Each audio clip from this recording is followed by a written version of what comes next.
I'm Pat Doris. Welcome to The Story. Tonight, we're starting out with a story about life. More specifically, about those chance encounters during a time of crisis, which can leave feelings that last a lifetime. It's our big story tonight.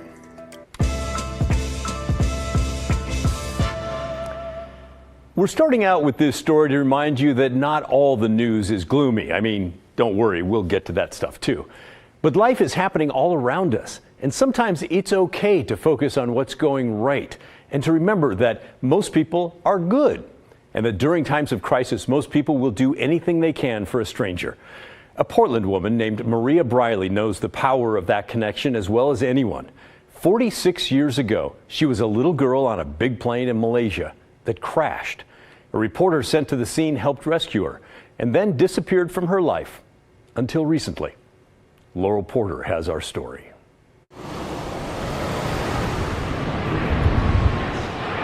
Portland International Airport, a hub for travelers coming and going from all ends of the earth. Maria Burkhart Briley and her partner Tony pick up their bags after a 15-hour flight home from Malaysia. Yay, got my bags. But it's what Maria unpacked, half a world away, that has made this journey so remarkable. It was a life-changing trip. I feel like I've been trying to make this trip my whole life. The journey lightened the load of memories she's carried for 46 years of another flight that nearly made this one an impossibility. I remember people screaming and crying and like the oxygen masks dropping down and bodies everywhere and the lights kind of. Back safely in her North Portland home, Maria remembers Japan Airlines Flight 715. Rescuers came. It just looks disintegrated, to say the least. It crashed in bad weather on September 27, 1977. Maria was on that plane with her parents, returning from the U.S. to Malaysia where they lived. It was quite violent. The plane actually broke in half. A toddler, not even 3 years old, Maria and her mother survived the crash. But 34 people did not, including Maria's father, an electronics manager at a factory in Malaysia. She was still in her seat with my dad, so. And my dad did pass away from that crash. So. Maria was sent back to the U.S. to recover and never returned to Malaysia until mid-August. A trip to see where she was born, where her father died, and to give thanks to a man who helped save her. I felt like I looked stunned, and he was just taking me, and he's so young, and it does make me tear up. A long-awaited reunion captured on Malaysian television. 46 years on, Nadiswaran was finally reunited with Maria, who came down to Malaysia from the United States. God had a hand in saving me and making sure Nadis was in the right place at the right time. And in 1977, a young Raja Nadiswaran was a part-time sports reporter, typing up a story when the crash happened. With everyone else on assignment, he was sent to cover it.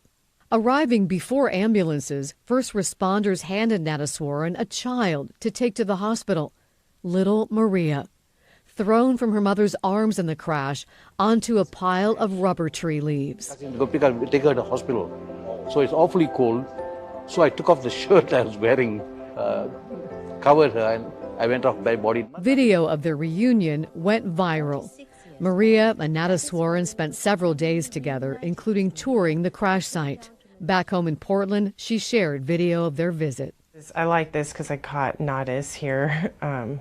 And this is literally at the site that it happened. I'm glad to hear that. The crash site is soon to be developed, but property owners saved part of the wreckage.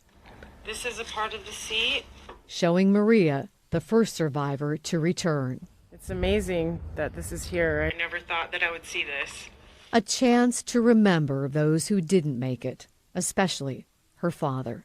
It was a little overwhelming, intense kind of spiritual moment. So yeah, just remembering him there and the other people that had passed there. A moment shared with the man who got her to safety. It feels father, like I'm with my father, kind of, when I'm with Nadis. Yes, newborn daughter, yeah. There you are. Hi, Nadis. Hi. Nadiswaran always wondered what happened to the little girl he helped rescue. They finally found each other during the pandemic online and have kept in touch on Skype and WhatsApp ever since. What else is new on your side? Spending time with my son and Tony and my mom. That's about the extent of it, but I do miss being on vacation. Helping save Maria's life also changed Nadiswaran's life. Here she is. This is Laurel. Hi there, Nadis. He was no longer a part-time sports reporter, barely making ends meet. I understand you've become quite a famous, well-respected, well-known journalist. Yes, I worked my way. I created a niche market in journalism by going into investigative journalism. I pioneered it in Malaysia. As for Maria, she would go on to become a nurse, to lift up others and help them heal, raise a son, and help support her mother who lives with her. All because a young sports writer decades ago cared enough to carry a little girl to safety. What do you feel like you owe him? Everlasting gratefulness for his keeping me safe and keeping me healthy and making sure that I made it through that. A bond born of tragedy that gave each new life, and years later, a treasured friendship. It was great talking to you. Nice talking to and you. we'll talk again. Okay, well, I'll talk soon, I hope. Okay, bye. Bye, Nadis. Take care. Laurel's here with me now, and I love stories like that. How did you find that story? Well, we get our stories in very interesting ways, but how about this one? So Wiley Post was a producer here at KGW, since moved to our sister station in Houston. He texted me and said, boy, do I have a story for you. Maria Briley went to nursing school with his wife here in Portland, and he said, you got to hear this story about this amazing reunion. So I said, I'm in. Let me call Maria. And good stories always find a way. Right. And the reporter became super famous after he rescued her? He did. He's kind of like, well, think about Mike Wallace from 60 Minutes, or how about our own investigative reporter, Kylie Boshi. Sure. They come knocking on your door with a microphone. You know you've got some tough questions to answer. Wow. Quite a pivot for a sports guy. That's right. And she's not afraid to fly, or is she? Well, I asked her that because that was the first question that came to my mind after being in a plane crash. Friends asked her that. She says no, she doesn't have nightmares or anything. She's not afraid to fly. She doesn't remember a lot except what she shared with us. She's all ready to pack her bags for another long flight to Malaysia to see her newfound friend Raja Nadiswaran, and we thank them for sharing their story. Wow, that lack of memory is a real gift, yes, I think, for that incident. Thank you, Laurel. It's a wonderful story. Appreciate Always it. great to be on your show, Pat. Thank you. Now, let's talk about the homeless crisis, not here in the Portland area, but in the city of Seaside. Neighbors have noticed these tiny home pods sitting in a vacant lot, and apparently they've been there for months. We're told there are enough for around 30 homeless people, but they're not being used. They're totally empty. Why is that? It's not for lack of homeless people in that community. The answer, my friends, appears to be bureaucracy. Blair Best reports. Robert Bird knows what it takes to survive a winter outdoors in Seaside. I have a Mr. Buddy heater and a 5-gallon container there. He camps in the one spot homeless people in Seaside are allowed to go, but it comes with its own coastal challenges. Around here it just floods, and it floods going this way, back around, and it comes back around this way again. Many of them wake up and they're flooded out, and all their blankets, their sleeping bags are wet, and it's tough. Bill Dennington is one of the lucky ones. I'm in an RV. I use propane. I'm okay. That's his saving grace as colder weather approaches. It's sad to see it, and I don't know how they exist in the winters. It gets really cold and wet. Now, ironically, it's the threat of winter weather that's actually getting in the way of more shelter opening up here. We first noticed them in April. Across town, 15 tiny homes meant for about 30 homeless people sit on a vacant lot, still wrapped in plastic. We have, these that have been sitting there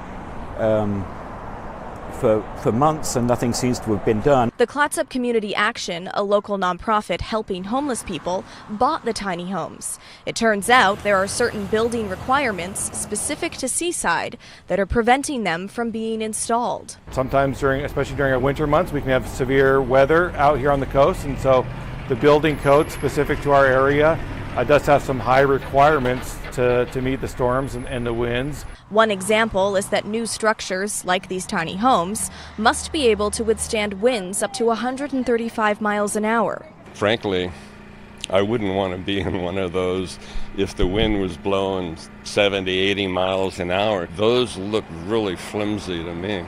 The city manager tells us they're still waiting on the nonprofit to finish those inspections and submit all their building plans before they give them the permits to install. We reached out to the nonprofit to see what's taking so long, but have not heard back yet. It's not right, is it? You get... Sorry. It's a bit of a slap in the face to know that these are here and apparently it's just red tape and bureaucracy that's holding it up. Now, another big roadblock here is once these tiny homes are eventually installed and homeless people eventually move in, what happens next? There's still a lack of permanent affordable housing here in Seaside.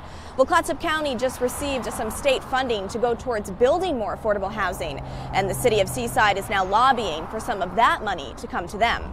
But I also want to point out the irony here. There's so much focus on the safety when it comes to building these tiny homes, yet the city has placed homeless people on a plot of land next to the water where it frequently floods, and they're in tents no less, a form of shelter that definitely cannot withstand extreme winds.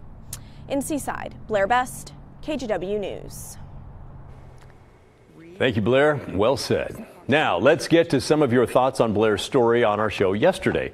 That was the first meeting of a new legislative committee in Salem to find solutions to Oregon's drug crisis.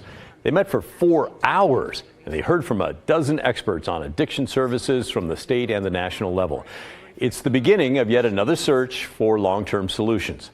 Now, many of you would agree with a viewer named Mitch on his feelings about this. Next up immediately comes this new committee. Good grief. How many committees have they had on this, for crying out loud? It's pathetic, utterly pathetic. And Candy wrote to us, OMG, yet another committee, probably the 10,000th one to date to discuss the homeless, drug and mental health crisis. What is this now? Over 10 years of talk and no action. Billions of dollars spent and the problem just keeps getting worse. I know politicians are windbags, but this is pure insanity now. Let's hope some real solutions come out of this new committee. Their next meeting is November 6th, when those lawmakers will hear from law enforcement and what they believe needs to be done. Coming up next on the story, it's video you just have to see. It'll send a chill down your spine. A suspect drives into the Grand Floral Parade route in Portland back in June, and his own dash cams record the entire thing. The dozens of charges the man now faces, and how investigator Kyle Leboshi got the video while the investigation continues. That's coming up when the story returns.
Hey, if you're listening to our show from the other room, whether it's live or this is on tape, stop what you're doing and come here and watch this. Investigator Kyle Aboshi got his hands on dashcam footage showing a road rage incident here in Portland back in June when a man plowed through barricades at the Rose Festival Grand Floral Parade, for crying out loud. He came close to hitting several people, including small children, along the parade route. The man behind the wheel is named Sidney Meacham. He's a registered sex offender. He was apparently trying to get to the Moda Center to meet with people, including his mother. His own footage shows him becoming irate that ODOT had blocked off exits to keep people away from the parade route. I got it all blocked off. The Lloyd Center exit, the Convention Center exit, every motherfucking exit. You bum.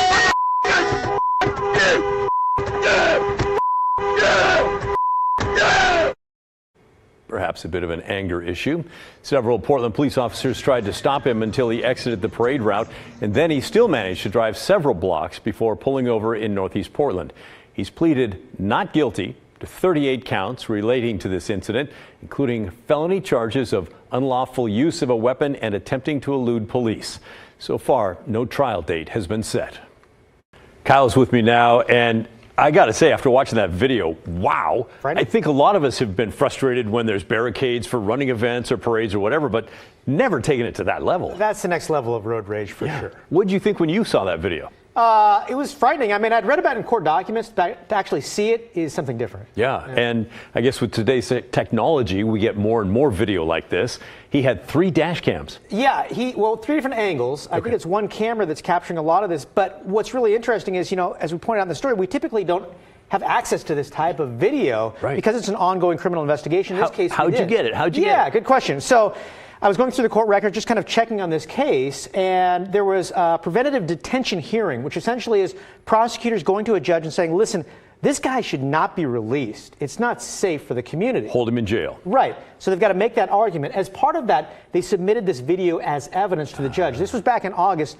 We didn't cover it. Other news organizations did not either. So it wasn't until I looked at the doc and said, wait a second, there's this video that's been submitted as evidence. We should have access to this, and filed a public records request. We're able to get the video to actually see it. And for folks who don't know, once it's filed in court, it becomes a public document, right? In theory, yes. Yeah, okay. Wow. Great job digging that up. And that really shows you the dangerousness of that case. I mean, any number of things could have gone wrong. It's lucky nobody was injured or died, honestly. Yeah, absolutely. All right, thank you, Kyle. Coming up next on the story, we now know the cause of death for Toki, the orca. That's the killer whale that died recently after plans were in place to take her from the Miami Seaquarium back to Puget Sound to live out her days in a sanctuary. Those details and how her remains were recently honored here in the Pacific Northwest when the story returns.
We now know the cause of death for Toki, the orca captured in Puget Sound in the 1970s.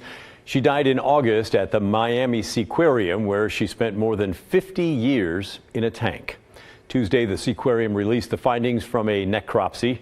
It shows Toki had chronic kidney disease and pneumonia. The report says some of the problems were likely the result of her age. She was believed to be around 60 years old.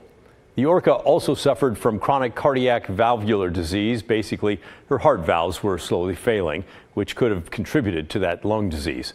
The orca was captured from the Pacific Northwest back in 1970 and sold to the Miami Seaquarium when she was about 4 years old. A 2021 USDA report showed that Toki was fed poor quality, rotten food, had dirty water in her tank, and her trainers disregarded advice from vets and forced her to perform despite her injuries. For 50 years, she performed 2 to 3 times a day. She stopped performing, though, in 2022, and vets started caring for her around the clock.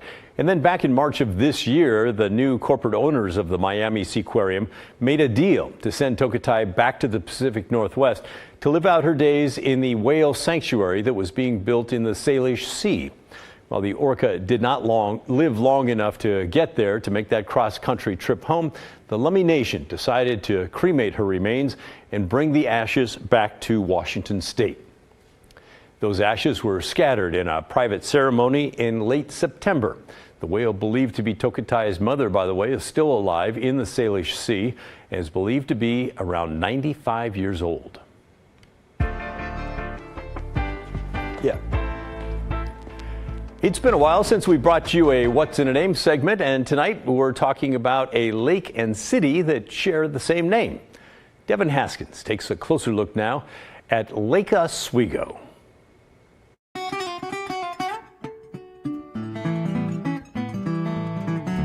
With more than 13 miles of lake shoreline, Lake Oswego, or Oswego Lake, whatever you decide to call it, is home to some pretty pricey real estate. These days, homes sell for millions of dollars. But this wasn't always the case. They literally could not give away lakefront property. Okay, so let's introduce our historian here.